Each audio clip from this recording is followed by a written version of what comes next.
Good afternoon, everybody. Morning for Maria. Welcome back to the Love and Rockets Book Club on 22 panels. I meant to say the 22 panels Love and Rockets Book Club. You know, my tongue gets twisted. That's why Tyler does the openings, but he doesn't do the book clubs. So, Um, anyway, how's everybody doing? Hello. So bad. We're good. We're Marisol, you waiting. feeling better? You were sick last week. I am feeling much better, Oh, thank you. All oh, right. that's good. Happy to have you back. Oh yeah, still got just like a little bit of an irritated cough, but so much better now. Oh, that's good. I didn't know you were sick. I'm glad you're well. You're better. Thank you. Yeah. We're here down under, or which well, north of down under, where I am. We're expecting a cyclone to hit us on next Wednesday. Oh So wow. Oh, fun. so we're kind of it's in the middle of the ocean right now, but it's sort Hmm. of slowly making its way, and it's supposed to make landfall on Wednesday, and we don't know exactly how strong it's going to be. They're thinking maybe category 3, which is okay. Well, not okay, but it's still going to be pretty dicey. Mhm. So we'll see. Oh goodness. Yeah, so we'll see. Today we were discussing, well, should we get some sandbags? So I because mean, Just in case. our stay house, safe. yes, our house, this house that I'm in right now is one street back from the ocean. So at least the if there's like a big tide or something, Mhm. it might reach at least to the front of the garage. It might get under the doors of the garage or something. So we might want to sandbag that so the water doesn't flood the garage. And that's my painting studio. So I don't want Oh God. any of my stuff, you know, Yeah, to hopefully get not wet. flooded.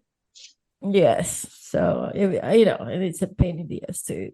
I've never been in one. So I'm like, oh, I don't want to really experience that. Yeah, no, that would Yeah. Other than that, it's all very well built, like we're not worried about our safety necessarily, just sort of, just clean up. And my wife has been working on this garden for a couple of years, and it's beautiful. And apparently what happens is you end up with no garden, and you Oh end up no. with barrenness. Like it just destroys everything. All the plants end up with no leaves, and just yeah, pretty destructive. So we'll see. We'll see what happens. Hopefully it'll die down or something. But it's cyclone. This is now the for us. This is the wet season, and Oh, the cyclone. It's like hurricane season, like like you would have in America. Oh, well, yeah. and So and Florida we and don't the have East a Coast, Florida. we Yeah, get tornadoes mhm. where we're at, and not right. too many yet.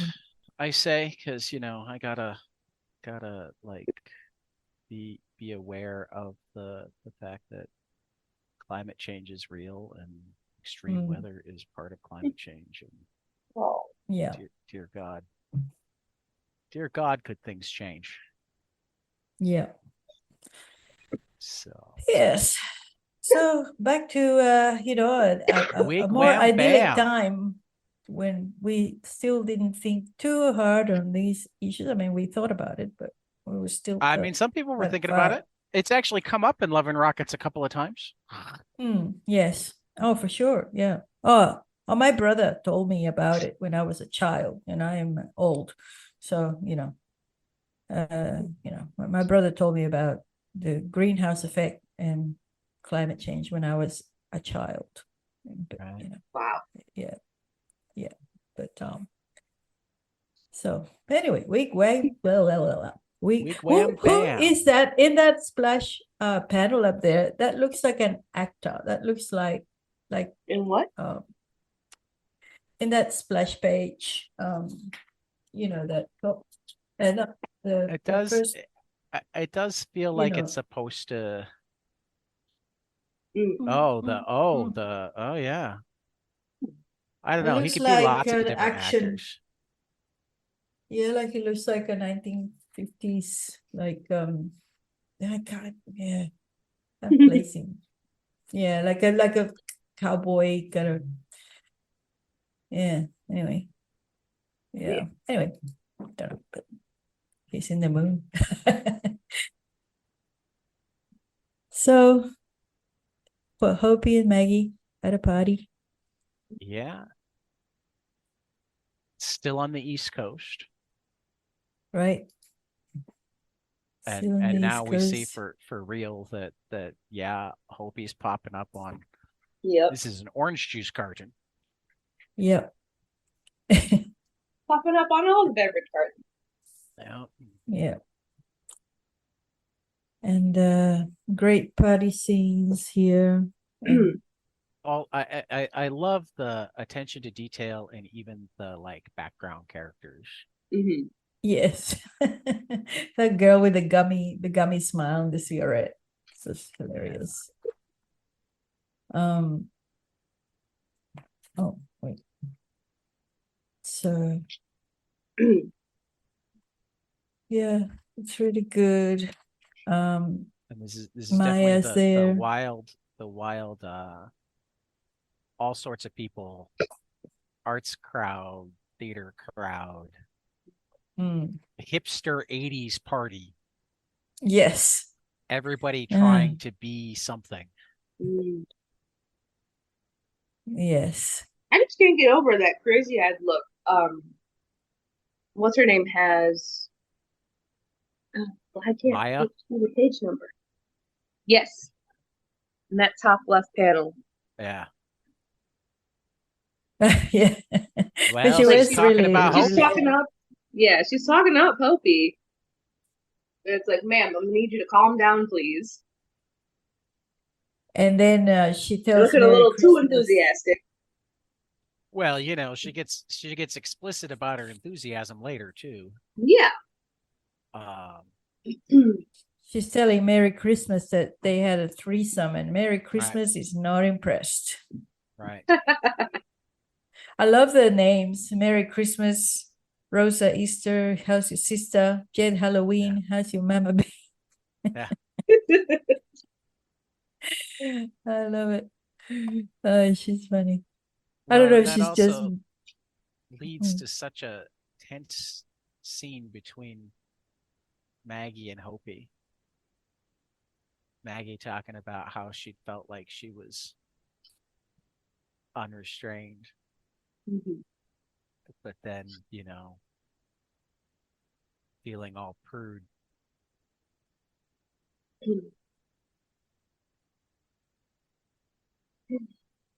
Oh my goodness.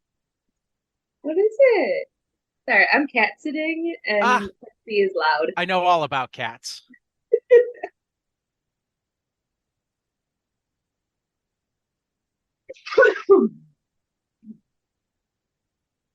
yeah, that's right. Yeah, it's a weird one. So there's some really butch woman that's after Maggie, sort of, although being very weird about it, like very toxic male energy about her, Yeah. burping and very strange.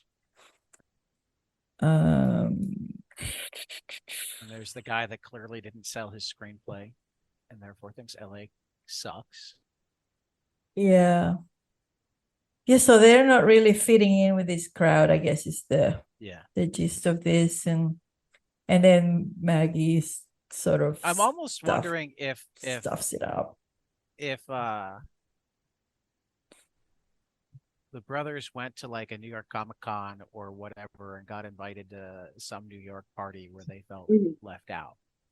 They felt out of place, or Because or this maybe definitely feels like a very well put together example of two people that are not in their scene. Mm. And you know, they certainly feel like it's Yes. this horrible party, but Yeah. if you really look at it, it's not necessarily a horrible party if it's your scene. Yeah, yeah. Everybody else is, you know, they're Everyone not else is having a gonna. great time. Right. Yeah. Well, and they don't seem to be trying to Yeah. bash Maggie and Hopi. Mhm. In fact, Pat, the host, is really Right. hospitable, and she wants them there, and you know, and Yeah. then Maggie kind of insults her, and they Right. have to go. Yeah. So, you know, yeah. This, And then and so the Then we find diversity. out that they've been thrown out, yeah. and then we start getting. I like how it starts going cross country here. You know, you've got them realizing that they got a new place, and then we go to a Black Flag show on the Well, West Coast. yeah, it's really beautiful how it transitions into a flashback, Yeah. like in that panel on page 8, where they just turn that corner or something, and you see the ghost. So Right. that I love having the magazine in my hand. And then it's a flashback, and it's just, and then they're back there, you know. And, They're you know, back to their teenage crowd years. is much louder, much darker. Mhm. Punker. But I mean, you can still see the different. You know, you've got like Cliques. you've got like the French-ish girl here, and you know, you've got the skinheads, you got the mohawks, you got the flannel shirt. I mean, so you have similar people, but in a different scene. You know, rather than somebody's loft, it's, you know, an outdoor concert. Yeah, everybody's, yeah. It's just the punk scene of the Right. time. And there's Merry Christmas. And they used to be the Three Musketeers, I guess. They used to be always together. Right. Mary, Hopi, and Maggie. Which is probably why Mary was so upset. Yeah. Yep.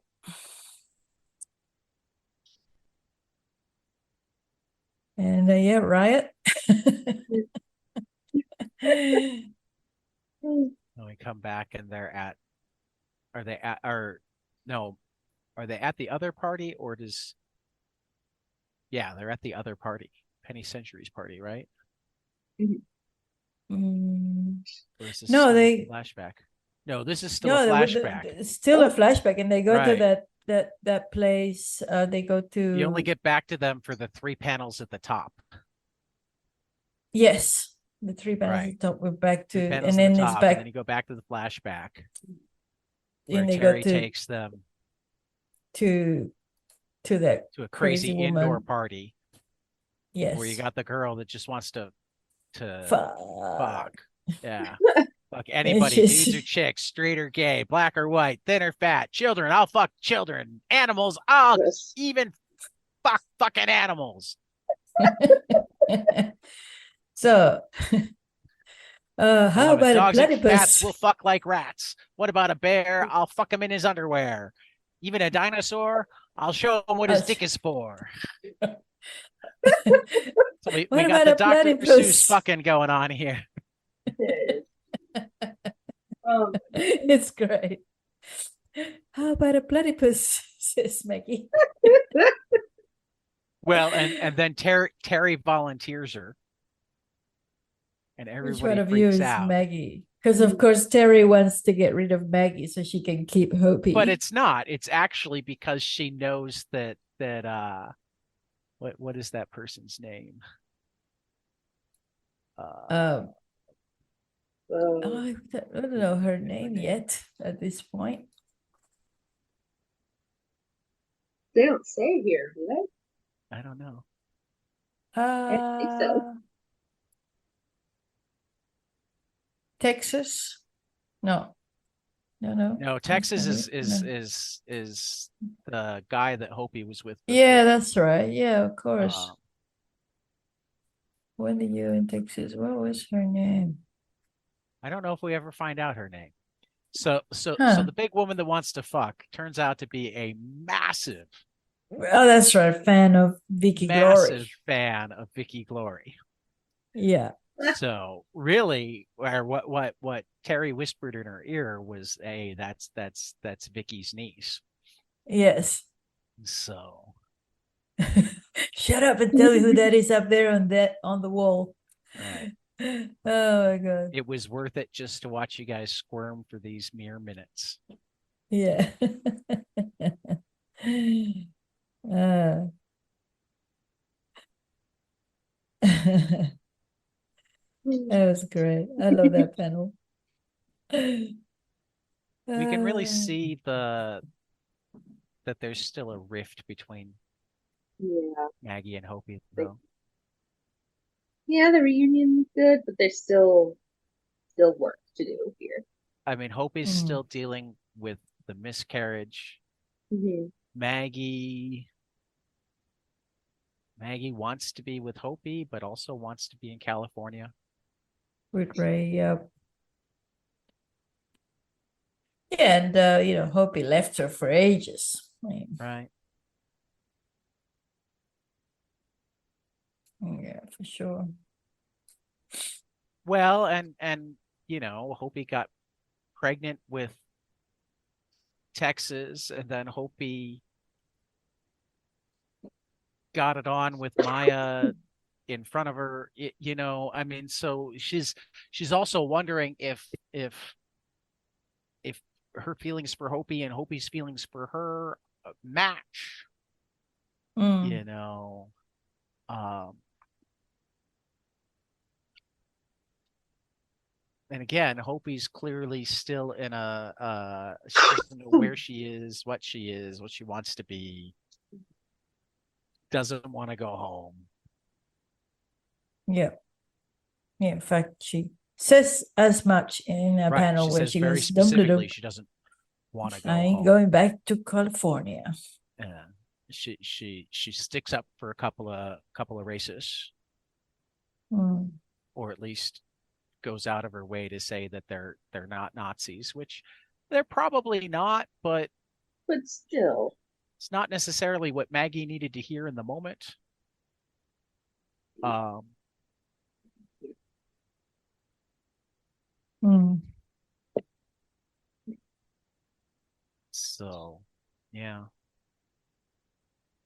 It's and then of course Maya winds up with Maggie's coat. And Yeah. that's the end of part 1. Yeah. And I actually this line from Maggie's, I think, pretty telling too. Okay, then don't go back to California shit just because you can turn off your ethnic half whenever it's goddamn convenient. Mm. Mm. Yeah.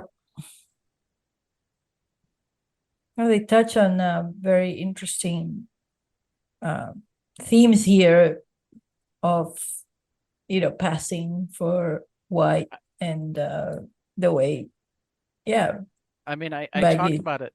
There's a Mm. great graphic novel on Latin American contributions to American history that just came out. I talked Oh yeah. to Julio Anta, who wrote it. Um, and one of the things that we touched on that's one of the biggest issues that white America has in terms of their misunderstanding of Latin America is that Latin America is about as far from a monolith as you can possibly get. Oh You yeah. know, I mean, and not just, um Mexican versus Bolivian versus Argentinian versus Paraguayan versus whatever, but white Mexican versus black Mexican versus somewhere in between Oh, yeah. Mexican. Oh, yeah. Indigenous people. Right. I mean, There's indigenous versus people who are mixed. Yeah. And, if there's one thing that the United States in particular, because it really seems to have started with birthright slavery, the whole global concept of lighter is more beautiful, that you see in India, Pakistan, you see in all sorts of places in the Caribbean, you see, and part of that is touched on here. Hopi can choose to pass, for that matter. It plays into what got Dave Chappelle in so much trouble recently. I mean, other things have since gotten him in more trouble, but the initial thing was, him talking about a friend of his who was trans and black who wound up committing suicide, and he was mourning that, and he made a comment about how trans white people could still turn off being trans, whereas you could never turn off being black. And a lot of people got upset. They thought he was punching down. And on one side, I get where they got upset. I'm not saying anybody shouldn't get upset, but he is making a point. Yeah. There's splitting hairs, isn't it? Like, well, it is. It is. It is and it isn't. No, but I mean, he's right. Right. That's right. That's what I'm saying is that they're I mean, and it depends on where you are in your transition. You may or may not really be able to turn it off, etc. Yeah. But I mean, it's something that darker skinned black people versus lighter skinned black people have been dealing with forever. I mean, I was recently reading about Effa Manley, who owned the Newark Eagles in the Negro Leagues. And there's actually huge debate over whether or not she was black or white. She was raised white, but then turned out that maybe she actually had a black father, etc. She always felt more comfortable in the black community, even though she was light-skinned, etc. But she was also able to do a lot of what she was able to do because if she needed to be white, she could be. And people didn't assume immediately. Right. Yeah. Yeah. Right. Well, that's the thing. She wouldn't be judged immediately as soon as they see her, because, yeah, when you're dark skinned, you walk up to a counter and the people immediately are making assumptions. Well, nobody asks a white person who speaks good English where they came from, even though they might not have been born in the United States. Whereas, third generation Mexicans or fifth generation black people, 10th generation black people can be. So where are you from? Brooklyn. Yeah. But no, where are you really from? Right. But where are you really from? Yeah. It's like my family's been here longer than yours, motherfucker. Yeah. Oh yeah, no, that's right. I mean, when it comes to Mexicans, it could very well be, I'm from Los Angeles. My family got evicted from the country, even though we were here first, and came back and got evicted again and came back. More of us have been born inside of U.S. borders than outside of U.S. borders, and yet the current generation is illegal. Yeah. Totally. I mean, yeah.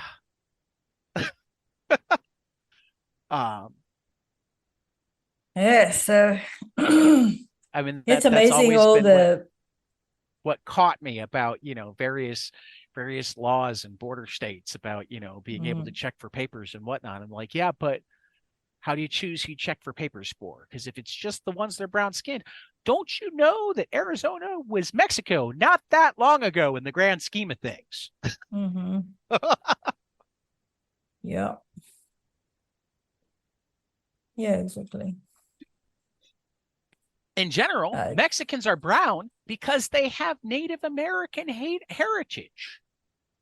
Yeah. Because Spaniards aren't brown. Yeah. That's right. But let's not get caught up in like facts and genetics and No. empathy. But that's empathy. That gets in the way of some good fascism, damn it. Can't get in the way of the good old fashioned fascism. For sure. Oh, I'm sorry. I'm in a mood. It's been an interesting I can tell. I should say though that you know, if somehow Jaime started listening to this little podcast, which he probably hasn't, but you know, Be amazing if you did. Happy day to Jaime, because Shohei Ohtani just signed with his Los Angeles Dodgers for the absolutely dumbfounding but well deserved and earned sum of 10 years and $700 million. Really wanted to see him in a Cubs uniform, but if I can't see him in a Cubs uniform, I'll take him in a Dodgers uniform. At least it's not a Yankees uniform. Okay. No comment. Jaime's a Dodger fan. Okay. He should be a happy guy right about now. Do we want to say anything more about Wigwam Bam before Not for now. Before we move on to Poison River Part 5? Not for now. Like let's move along. Yeah. I like the opening River Part 5. I think it's the first time we've been given a date too, somewhere in Latin America, circa 1970. Oh wow, yeah. All right, there you go. Ophelia's all right, home. So Ophelia's home, and it's great because she's defending. Yeah, Ophelia's you know, home people are thinking that Luba's aunt has money because Luba's been sending her money. Right. You know, Ophelia's there to keep it all, you know, keep them at bay. Well, you know, the people, the boy that tried to rape her and she hit with a hammer is trying to get the money because she hit him with a hammer. Ophelia's going, you know, I don't have a hammer, but I got this knife.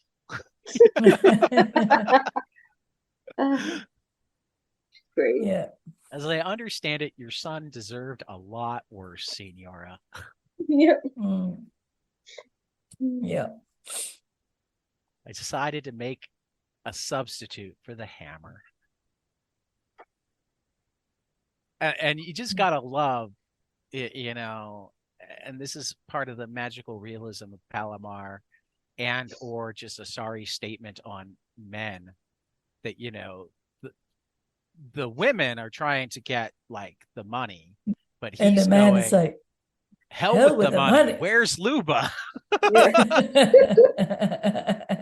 He wants her. I'm a little bit of a one-track mind with him, but hey, he knows what he wants. You know, I don't need the money. I still want her. Goodness. Then we get some crypticness into the type of guy Peter is, going to visit his son, but also hardcore threaten the mother of his son. Yep.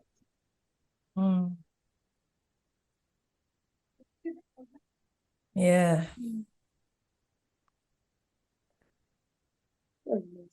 Yeah. He's she threatens to tell Luba everything. how cool is just the plane in the open sky? Yeah. That's Love just that. and center panel at that.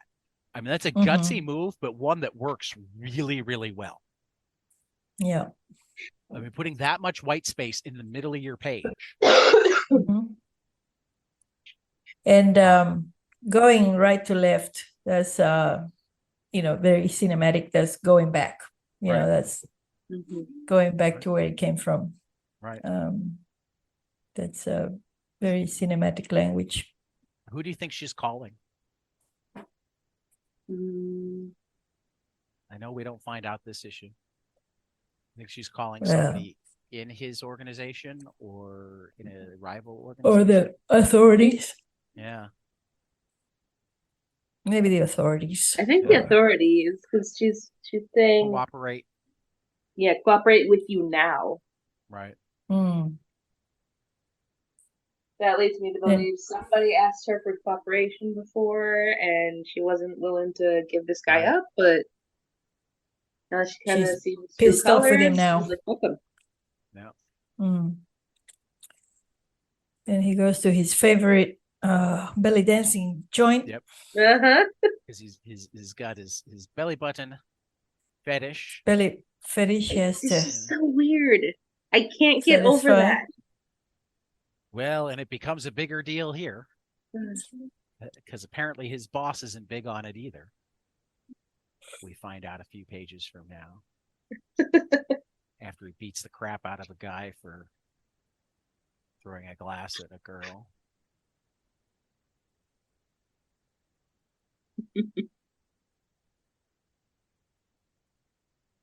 And then But he won't. so yeah, this I Won't got get a bit Ricardo into the confused business, with so this. Ricardo's the one that rats him out. So I got a little bit confused with this because it was Okay. like, who are all these people, man? Well, I mean, you've got the owner of the club, you've got the gangster guy, maybe even a couple of gangsters above the owner of the club. So we got the gay guy, the old gay guy with the turtleneck. He's the owner of the club. Right. Is he the owner of the club? Yes. Yeah, he's the owner of the club. In there.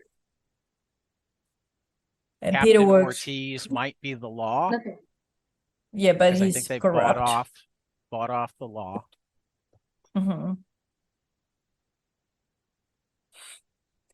And then at least one of them is like the mobster that's above the the gay guy. Right. And then there's Because obviously there's Blas, a comment who's of you can't even keep him in line in front of Ortiz. right. Salas, Yeah. Garza.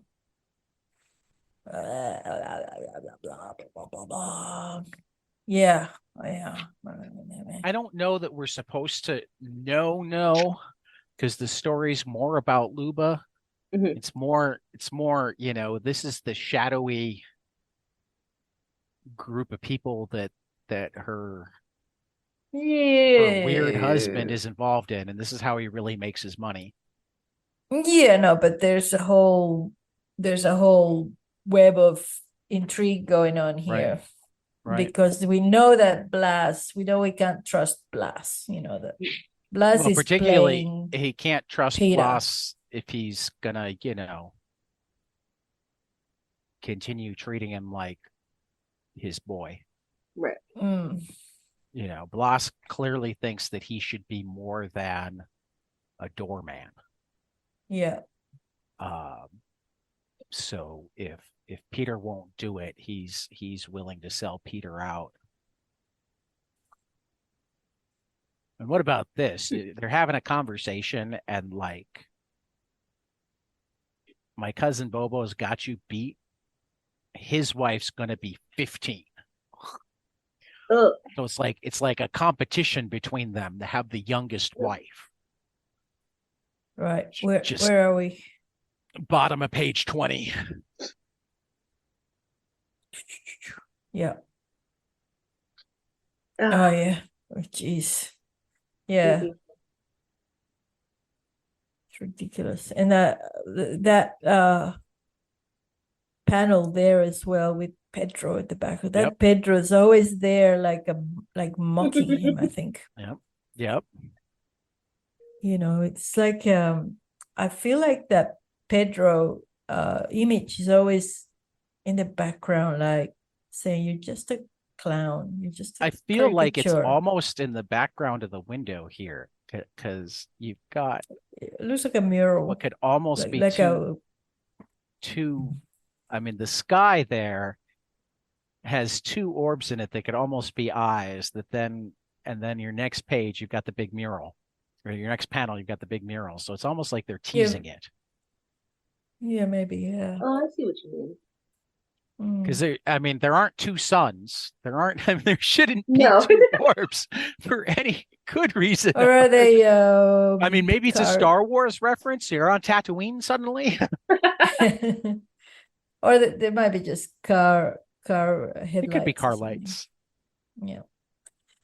No, but I mean, symbolically, I think it's interesting that, I know that, yeah, like his name is Peter, Pedro there's something about this racist cartoon that's always there, like mocking Peter, like you're going down, Yeah, I got the feeling too that it was just always in the story so far, or at least in this part of the story, to, I guess, showcase Peter as, a fool. Yeah. Because those racist cartoons that weren't they supposedly used as or at least those images to make fun of others? Oh yeah. Like the way the style was drawn. Yeah. So that's how I draw it. Like, okay, since we have this little character in the background a bunch, that's kind of what they're associating to Peter. Yeah. Making fun of him, that he's a clown, that he's a chump, that kind of thing. Yeah. Yeah, like in the it almost makes it feel like we don't know exactly how he's gonna bite it, but we know he is going to. Yeah. Yeah, that's right. I like the reminder that Luba's only 17, because we've seen Luba in her early 30s as like the jaded, rather tired mother, sometimes reluctant mother, who also desperately wants to go out and recapture her youth at times, that sort of thing. And this is where we see that part of the reason she wants to recapture her youth is she didn't have one. No. She got married. Her childhood ended very quickly. But her childhood was pretty miserable too. Yeah. I mean, she went from miserable childhood to, I'm out of childhood, except that I'm out of childhood with this guy who cares more about my belly button than anything else, and has some really shady friends, and yeah. Almost like a out of the frying pan into the fire. Right. Type of scenario. Right. Yeah. But she's just hopping from one bad situation to another. Well, and you can see that, her friends are now shooting up. Mm-hmm. They're not clear on what it is, but it's something.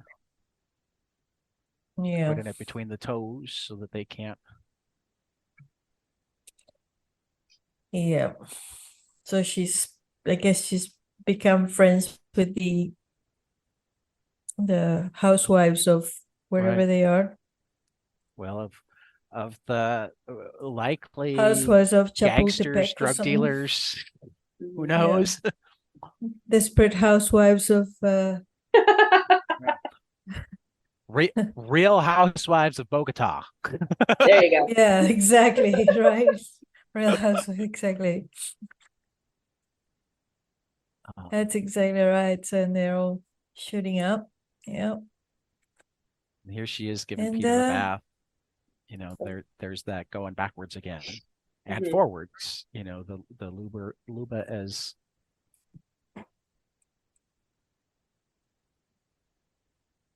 And the father turns up. yeah. Well, he turned up last issue, but he Mhm. keeps And coming he back now. Yeah, And he turns brings her up the again shoes. and brings her some clogs, which is really weird. So how Yeah, about the go ahead? choice of gift is interesting. Yeah, I wonder Well, if he's it's going to obviously wind been up traveling. being significant in some way. I can't remember. Well, he's obviously traveling and Right. brought her a little souvenir. Right. It's maybe. And Luba's not getting satisfied sexually by Peter because he's Well, still just that's what I was wanking gonna. to her belly button, and she Right, has to right. get So she has herself to off. pleasure herself, and then you've got the I need a man. Don't get me wrong, a fetish can make a person strong in some ways. One can maintain a high level of sexually inspired energy for a lengthy period of time, energy which can be channeled into meaningful labor. But eventually, in time, a fetish usually renders one stupid and feeble. So that's coming the panel after we From see Luba pleasuring herself. But then you turn the page and you find out it's Peter's boss. Yeah, And talking it's to Peter's boss Blas. to Bloss. So I mean, it's that Basically that telling little him, you can tell that things are well, he's basically telling Blas that Peter's weakness is right. his fetish, and that Blas is, Right. might be the anointed successor or Right. something. And Blas is happy to oblige, and Peter is getting lost in his Lost in his that panel. fetish. Luba's upset. And is that dad I think so. alone? Yeah. Yeah. And that's where we leave it for this issue. So Yeah, so I mean, someone's Gilbert is really getting great at the cliffhanger endings. yeah. The Frustrating, but I love it. yeah, the dun dun dun next Like you Yeah. immediately next want to month watch in or Love and wanna read Rockets. one. It's like, no, now I have Yeah. to read through the next 5 issues to find out what happens. Yeah. So Will this Luba be is satisfied? Will Peter survive? Who is that old man? who is watching the old man from across the street? Right. Mhm. Yeah, because that last panel seemed very intentional with showing that there is someone Well, outside. I almost think that because I took that as I think that's Peter. Maybe. So the old man is like taking a room across the street from the club. Is what it feels like to me. I could be wrong. But that makes me wonder, is it really Peter's dad? Oh. Okay. Good point. I didn't think of that. Oh no, wait a minute. But Luba said he looks just like you, and he does look like him. He does, but It could also be a really good fake or a really good look-alike. Come on, it's him. Maybe. Never know. Hey, you never know. It could go well, and also, I mean, particularly when we start getting into criminal organizations and whatnot, it's not unheard of for family members to have some it is not out of the really realm of toxic possibility. relationships.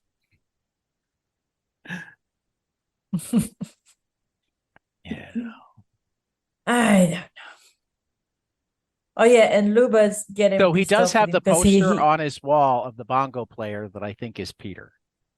Yes. Well, he's been following his son's career, yes. Yeah. So it makes it more likely that it is dad, but it's still And a very bloody Jesus Christ. In the panel before that. He's got the the other thing is that Peter is now making excuses to Luba So she's throwing the phone against the wall Right. because he's like, oh, I've been, I can't come home or whatever because he's busy getting working. caught up in his Yeah, I'm caught he's up at getting work. caught up in his fetishes, and like he's obviously getting really caught up in all Right. his crap. He's getting lost in So it. he's unraveling. Yeah. Dear old Peter, dear Pedro. All right. Shall we continue? Yeah, somewhere there in the more? USA. Love and Rockets. yeah. Is it part 3? Oh, Part 2. Love and Rockets, part 3. 3? Yeah. Yep. Yeah. 3. Yeah. In the good old US of A. With our bulimic teenager. Mm-hmm. Yeah. Yeah. I do like this panel that Where has her the way she sees herself versus the way she is. Shows it's a greater heartbreaking. understanding. It's absolutely heartbreaking, but it makes it clear that they're not playing it for laughs or for right. It's a legit thing. know, They're not playing it as a joke. that they understand what it is that they're writing about. Mhm. Yeah.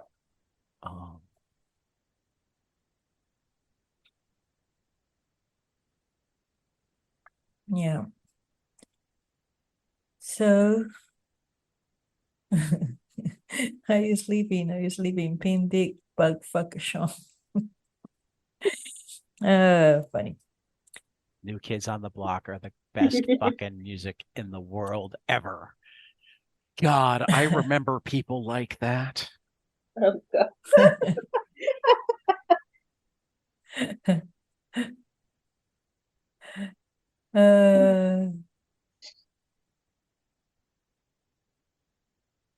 We have these kids. Oh, Marisela and her crush. Again. And those confusing girls that do stuff and you don't understand why they do it. Uh-huh. Why did she blow that kiss at me? Why?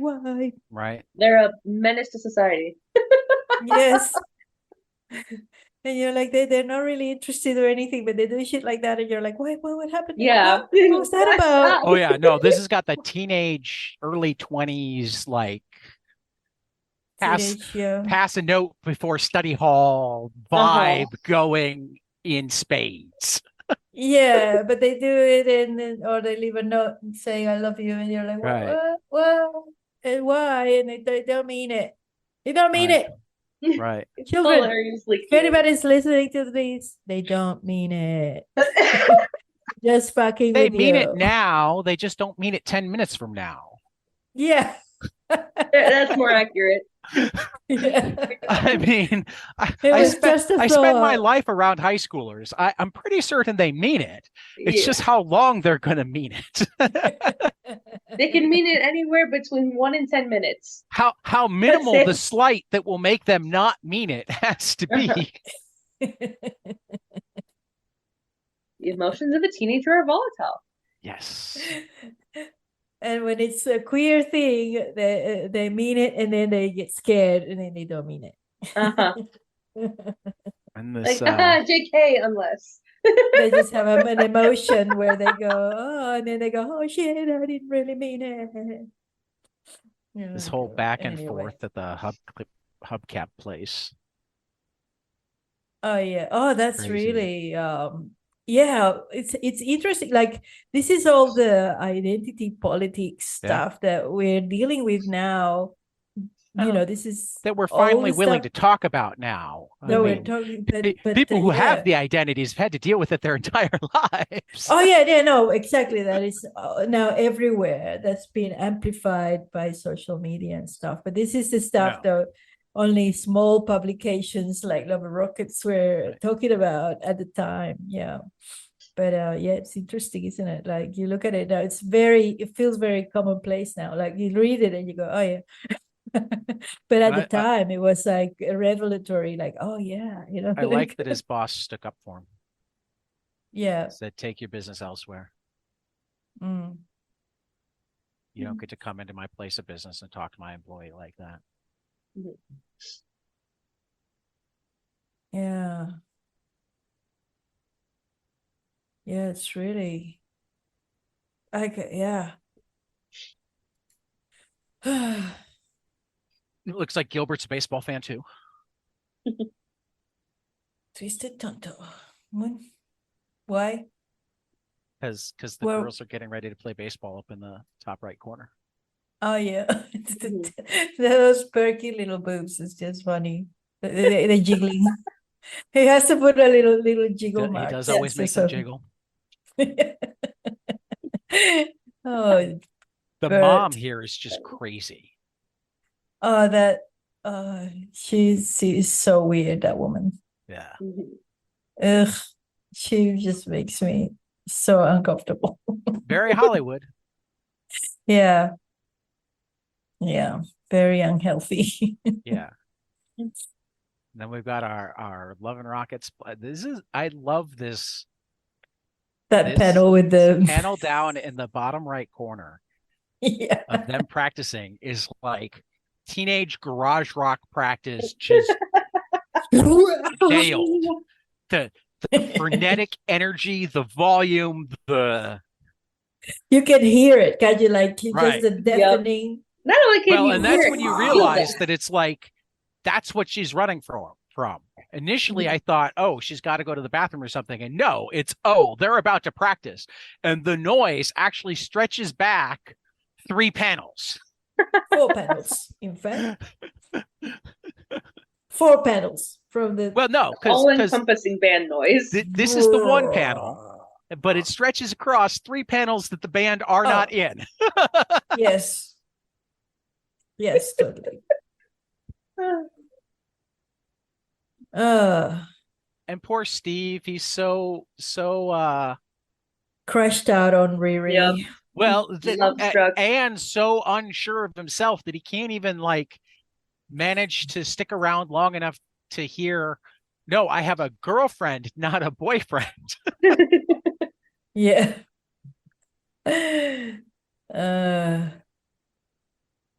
What's our throwaway panel up here, though? Yeah. About that. Where does this come from? I mean, that's not the dad, is it? It is the dad. It looks like Mike. Yeah. Yep, it's the dad. So we have that one moment where the dad is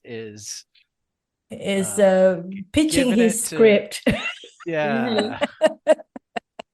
Yeah, that's a word for it.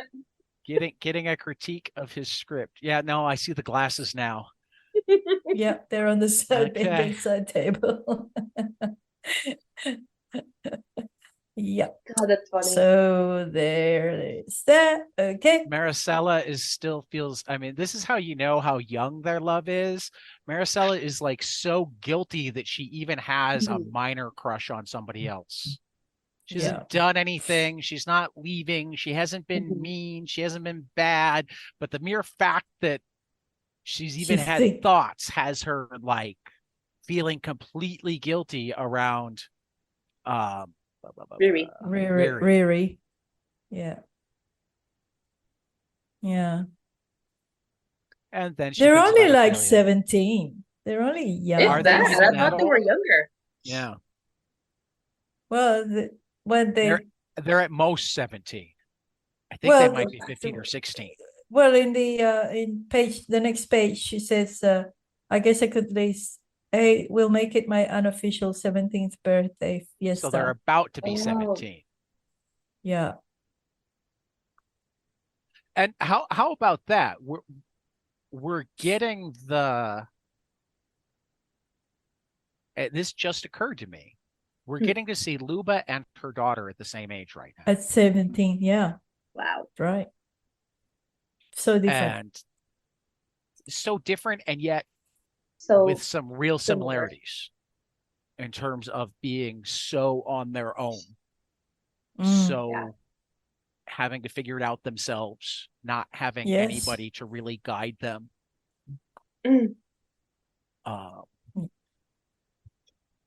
Right. Yeah. Away from, Palomar in the big city. Right. Still Because having to pay back the coyote. it's been Yeah. at least like what, a year or two time skip between when Marisela and Riri left and now. I think we might still be in months. Mm, Certainly not more than a year.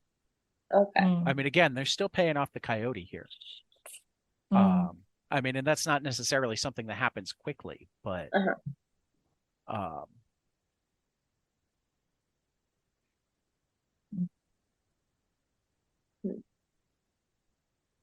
And the always dad and daughter have a really weird relationship. That is are his we daughter, isn't it? I mean, I feel like it's supposed to be his actual Yeah. daughter, Yeah, it is. but they've It got a is. really weird relationship. Well, he's he's a, liberal, kind of very well educated. Yeah. They talk about everything, I would say, It's the opposite of conservative Palomar people or whatever, Yeah. Yeah, it's your American wealthy, educated. Yeah. Yeah. California. Yeah. I don't know. Yeah. You'll know it better than me because you're No, I know American, what we're but talking about, but I still feel like there's also, I mean, I'm looking at this top panel where they're like almost getting ready to make out. yeah, I think that's just, No, I yeah, don't I think guess that's an so. accident. I think it's supposed to No, make you feel uncomfortable. Right, okay. that. Well, I guess she's become little mother. I don't know. She's Right. Oh, maybe no, but I don't think it's meant that way. I mean, first of all, he's gay. So Is he but gay or is he gay for play? yeah. well, actually, well, maybe not. Who knows? I guess. But yes, I mean, their relationship is Look, definitely I do. strained on a few different levels. right. I I mean, don't get a bad vibe from him, but I mean, it's not necessarily a bad vibe. I would say more something's off. I mean, and I get a weird vibe Like from it's not her necessarily too. I mean, bad, but it's off. I feel like part of her bulimia is she feels like she's got to be beautiful for her dad. Mm. You know. Well, I would say that's a general cultural thing. Yeah. It's. I mean, And I it's don't think anything ever California. winds up coming from it, but thank God. Yeah, But that's a yeah, blessing. this relationship has always made me feel awkward. Yeah, like they seem just a little too close. Like riding the border of uncomfortable. Right. Yeah. Yeah, I don't know. I don't see it. I just see, a very kind of, probably a bit codependent Oh, relationship. definitely codependent. Absolutely. Definitely codependent. But I Hmm. think I mean, again, I don't think that any of it is like intentional. I don't think that it's too likely that she's going to be running off after older men, or he's got a thing for younger women, or that they're, but and I don't think we see these characters for a long period of time, but I feel like they have a relationship where enough lines are crossed that she's going to have years and years and years of therapy to sort them out. Oh yeah. She's not getting out of this one unscathed. Right. I mean, she's Right, clearly yeah. already not unscathed. She's Right. bulimic. It's already bad. But yeah. Oh, Yeah. remind me, did we talk last issue or the one before if this guy was the same guy who was doing a documentary in Palomar? We did, and I No, think we it's- decided this guy is not. Okay. no. Yeah. They just I keep thinking that every time I see his face. He just He's looks got like that other liberal guy. film guy thing going, Yeah. but I think he's more of a fiction screenwriter rather than The photographer? right. Oh, okay. So his name is Mike Nisnik or something, and the other guy's name was something else. Steve. Oh, I can't remember, but it was something else. We'll have to look him up. Yeah. Terrible that we haven't looked him up yet. Well, and also you gotta she goes absolutely apeshit about this high school band. Mm-hmm. And his response isn't, should I learn more about my daughter and why she's into this band, etc.? It's, oh yeah, I remember when I saw Hendrix, I had that same feeling.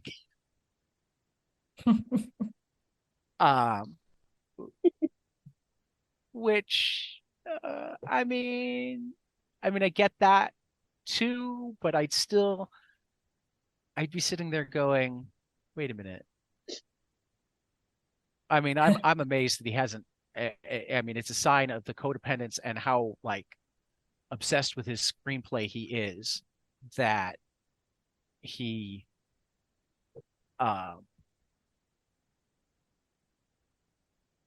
doesn't like notice her issues already. But here you've got another, I don't quite want to say possible red flag, but at least a thing that a father of a daughter should be at least mildly curious about. Yeah. Because if it's this woman's son's band, it's more likely that she knows members, not that, oh, she's seen them play elsewhere. Mm. Well, I got from this too. I don't know if I'm reading too much into it or giving them too much credit, but in some of the panels, it just kind of gives off the vibe that he's almost wanting to be like a cool dad. Right.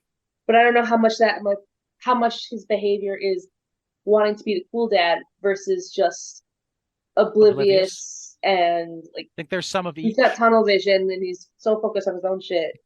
He can't see what's wrong with his daughter. And yeah, I think that's how about, I just noticed in the first and fourth panel, he looks much more schlubby dad-like than in the second and third panel, where he looks like this handsome,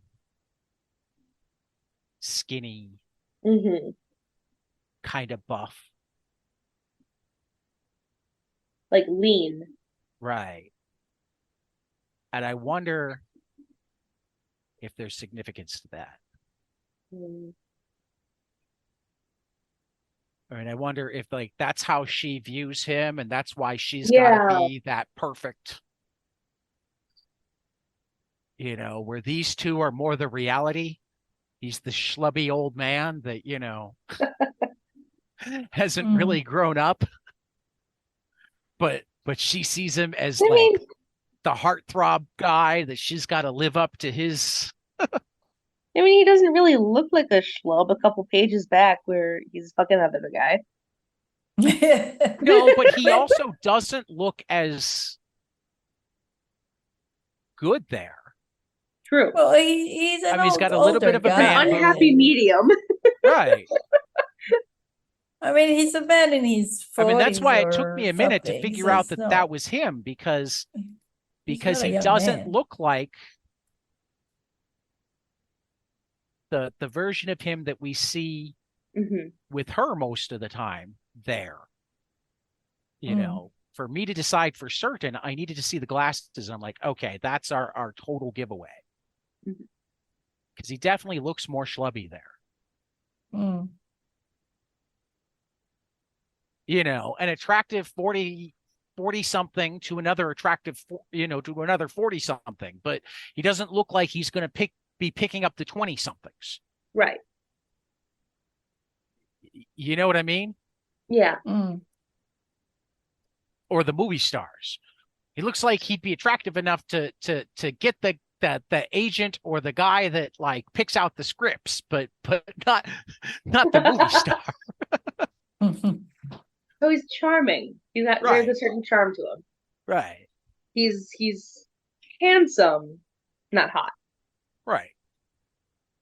All right. While we were talking about this, I quickly had a look, and it's Howard Miller was the name of the photographer. Okay. Once and for all. So that's, and this guy's name is Mike Nitznik. Nitznik.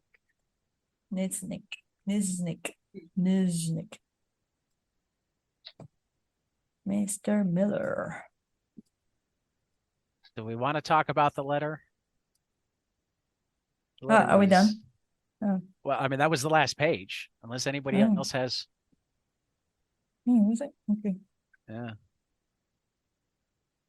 I didn't read the letter very well just because I still have failed to figure out how in the hell I can zoom in properly on my tablet. Because, of course, while cat sitting, I left my laptop at home. Right. You mean That's you a great can't place just do for it it. with 2 fingers? It won't let me. That's weird. Every time I try to zoom in with 2 fingers, it just like scoots over to the next page. Gotcha. Yeah, I was commenting on it to Maria beforehand. It's essentially a guy that is it a guy? I guess it's not a guarantee either way. It's AC Fish. But is upset that there's not a clear position on abortion versus human right or women's rights, that there's not a clear position on the ability to have a family and still live out your dreams, and seems to miss the point that they're all still in their 20s and figuring things out.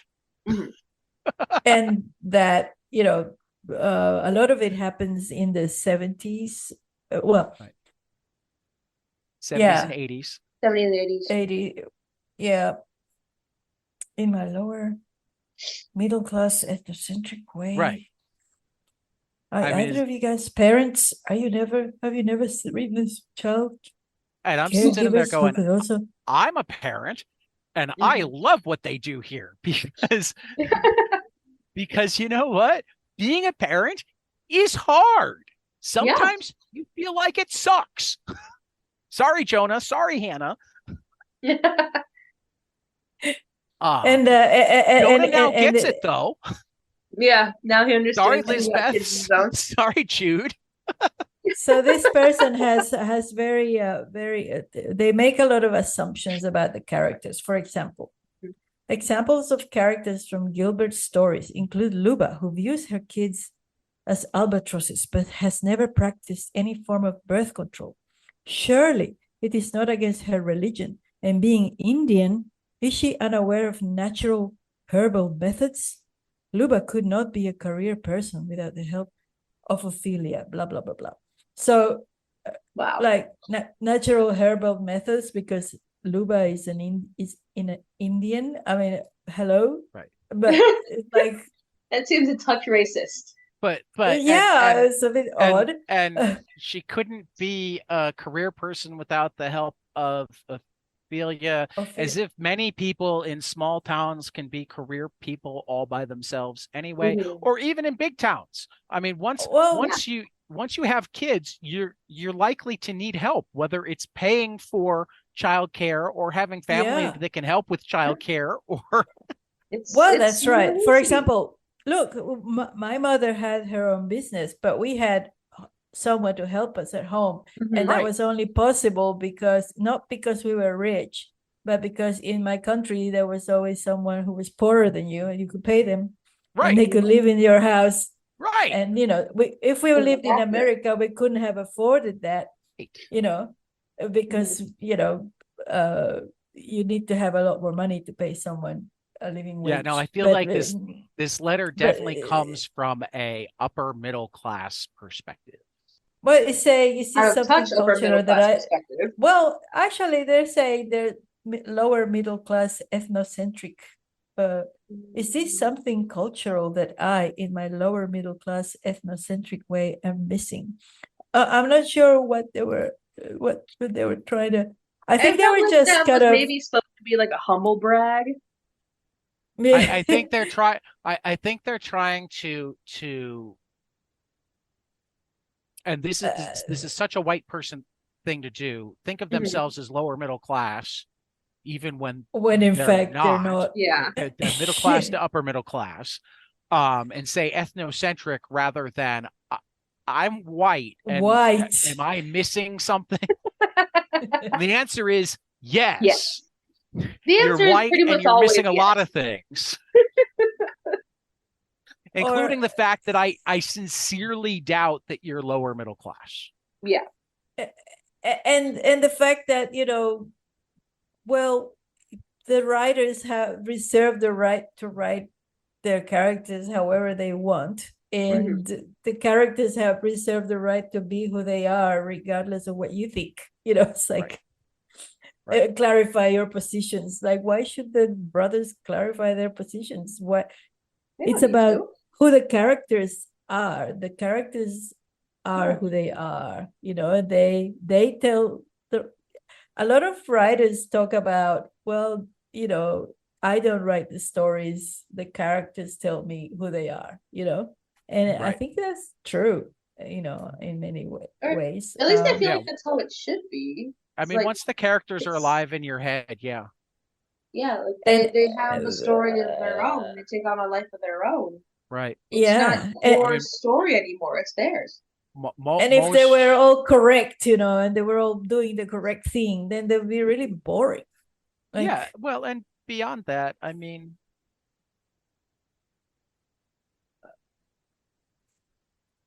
not only is there not necessarily a correct or an incorrect. Yeah, well, there's that too. It's just life, like people change based on experience. Sometimes big dramatic experience, sometimes smaller experience. And what the brothers show us are experiences. And if you're paying attention, the characters have already changed, but they'll continue to change over the next 40 years or whatever, 50 issues, That's how people are. And I mean, that's actually part of the beauty of Love and Rockets, is that they do change, but they never stop being themselves. And that's she brings up, Isabel and the multiple abortions and having trouble with the fitting in with the man and his son and whatnot. And she skips the circumstances. She skips that what really made it hard to fit in was when she heard bad news from home and she couldn't decide where she should be. Because she wasn't there when Speedy died. Yeah. Right. She lost her brother. She wasn't there. She was off being happy in this life that didn't involve. Was she? Wait. I don't think she was there. I think she was. No. Part of the flies on the ceiling. No. Okay. No, when she was home when he died, but something happened while she was in Mexico, didn't it? Yeah, no, when she was in Mexico, that was a long time before all that. When Speedy died, she was already long-haired, easy with the flies at this point. Because remember, she woke up on her couch and suddenly Speedy talked to her. Remind me what happened. Do we remember what happened that brought her back to Mexico? I think her father died. Okay. But I think it was the devil that was kind of chasing her, and she decided I think she was worried that she was gonna ruin the lives of the kid and the guy that she was with, that she didn't think she was good enough to be with them. And that's not Jaime's opinion of Izzy. That's just Izzy's opinion of herself. Right. You know, because she feels guilty about the abortion or whatever. She feels that she has Catholic guilt, whatever Izzy's problem is, and mental health issues. That's not Jaime saying this is what happens when you have an abortion. You know, No, that's bullshit. That's not what. That's just Izzy. Right. Yeah, that's Izzy's issues, her cultural baggage, her, you know, that's her family life, what her parents did to her, whatever, you know. That's just Izzy being Izzy. And, you know, sorry that, you know, she she didn't deal with her abortion in a sort of a, you know, in a way that this person AC Fish approves of, but right. you know, so, that she didn't just have an abortion and go, oh well, I can have my PhD now and have a productive life. There are real feelings that go along with something like that, good and bad. Yeah. So yeah, it's just interesting that this person's so judgmental about Jaime. Well, and probably dealing with their own. Yes. Let's not be judgmental about them, but it's interesting because in the next issue, people answer some people took umbrage to this letter. A couple of people actually wrote answers to this letter. Not even the brothers answered. They didn't say anything. They didn't need to say anything. I love how they don't have to. Yeah. I love how they don't have to. Yeah. Most of the time, if they answer at all, it's short and sweet. Mm-hmm. Yeah, they just go, whatever. But more times than not, and I also love that they have no fear about publishing a letter like this. Mm-hmm. Yeah, no. Like, you want to call us out? Call us out. We'll let other people talk about it. Yeah. Yeah. Now I'll have to open this up on my laptop when I'm back home and actually give it a good read through. Yeah. And I can't wait to talk about the response next week. Yeah. I might have to read it sooner rather than later. That's gonna be fun. So, do we have favorite panels? Oh God. Oh, favorite panels. There's so many good ones and so few standouts comparatively. I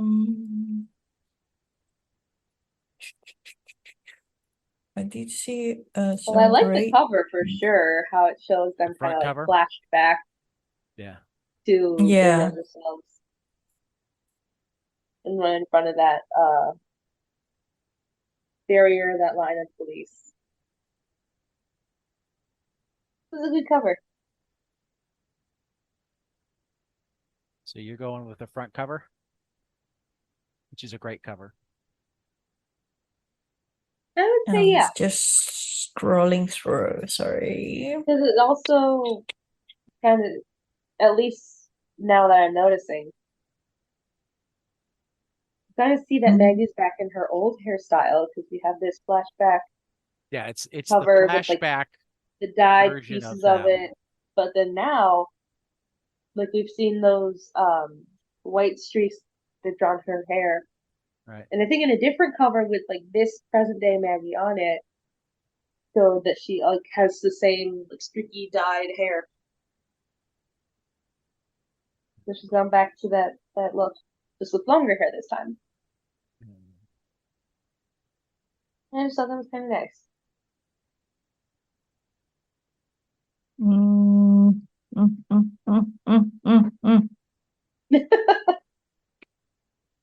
Can't pick just one? Yeah, no. Just I see something.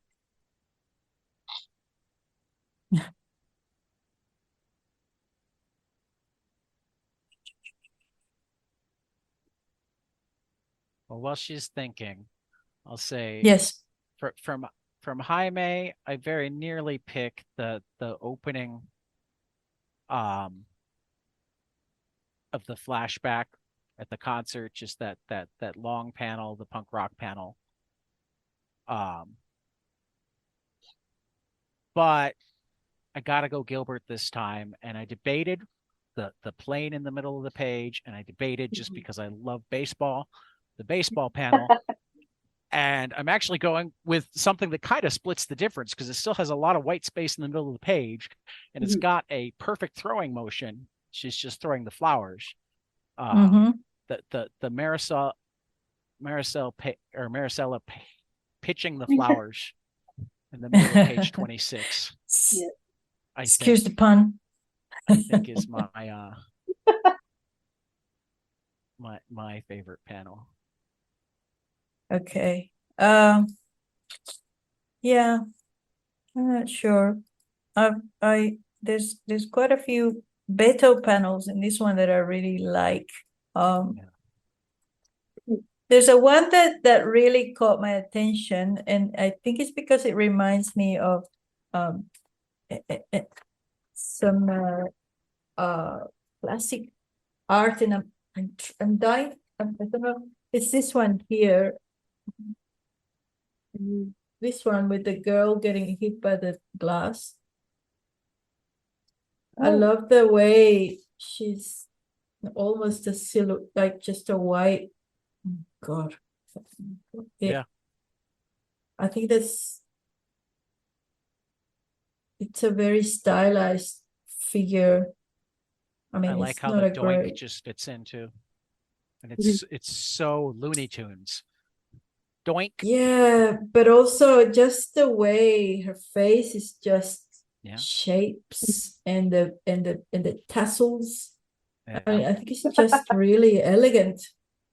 And it also it reminds me of player. like Gustav Klimt or there's something very Klimtish or something about it. Very graphic, very Art Nouveau something. So, and I keep going to that panel every time I look at this. My eye just goes there. So I'll pick that one. Even though it's very unpleasant for somebody threw a glass of whiskey at her. I mean, I think we've picked more unpleasant panels than that. True. They often draw unpleasant. But it's really beautiful, and for Beto, it's a very clean panel, very, and I love the graphic. They depict terrible things, but the art itself is just gorgeous. Yeah, really like that. You can almost hear the music stopping too. Yeah, like the guys in the background kind of going, oh. Just as the saxophonist's eyes pop and the guitar is like, players like, oh. Yeah. And it's funny because in the next page he draws her and she looks so different. Yeah. Like her face doesn't look as, she looks like a totally different girl. Definitely more rounded chest. Yeah. But that's just, there was a fashion illustrator that used to draw women like that also, just negative space, the whole body negative space. Just beautiful. Anyway, and how about the fact that you still have her belly button, given the yes of Peter. Yes, that's right. Gotta put the that tassels in the belly button. Only parts that matter. It's all dots, the eyes, the eyebrows, the mouth, the nostrils, the tassels, the belly button. So and it's a symphony of little round shapes. Yeah, it's great. There we go. Issue 33 in the books. Good stuff, guys. Good stuff. Next week, hopefully next week. I think I'm free next week. Hopefully you guys are too. Yep. We get the next parts of. If my house hasn't been blown away by the cyclone. Please don't blow away Maria's house.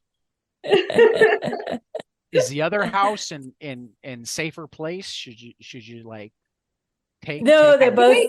they're both the same. In fact, the other house is more in the center of the place, but that one's God. not at the beach, so that's good.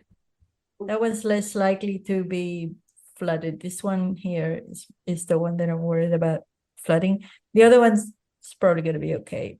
That was actually more in the center of the storm, but it's up in higher ground and more sheltered.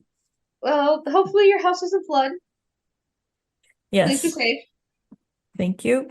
Yeah, we will. Oh we'll wow! try. I just realized that the responses to the letter in the last one start on page 1. Yeah, they do. They have letters up front. Yeah. Oh, dang. Yes, so you don't miss it. Wow. All righty. That is funny. Well, always a great time. Hopefully next week, if not next week, soon, we'll have to figure out how we want to do things over the holidays. Maria, are you taking any time off, or are you No, schedule? I'll be working. I'm working on a Hollywood movie actually. Ooh. Oh, cool. Yeah, which I don't know that I can talk about right now. Probably not. Fair enough. But yeah, it's a remake of let's just say it's a remake of not a remake. It's like a sequel of a very well-known franchise. So yeah, I'll tell you about it when I know that I'm allowed to. Yeah. Absolutely. So just so it's just a few things. So Cool. I hope I'm still working on it. Now that'd be good. I mean, I'm supposed to start on the 18th. So hopefully I'll hear back, and yeah, I'll let you know. All right. It should be Well, fun. we'll figure it out as we go. It was mostly just asking because I know that Saturdays will be, well, for you, because for us it's Saturday, for you it's Sunday. So like we have scheduled currently Christmas both Day. Christmas Eve and New Year's Eve for you Okay. in the mornings. Okay. So I didn't Oh yeah, know it if will that be was fun. gonna. We don't. Yeah, it's just me and Carmen. Just Okay. me and Nice my to wife. check, So we just in just case. Okay. yeah. We don't do anything particular. right, we'll figure it we all out. we live far away.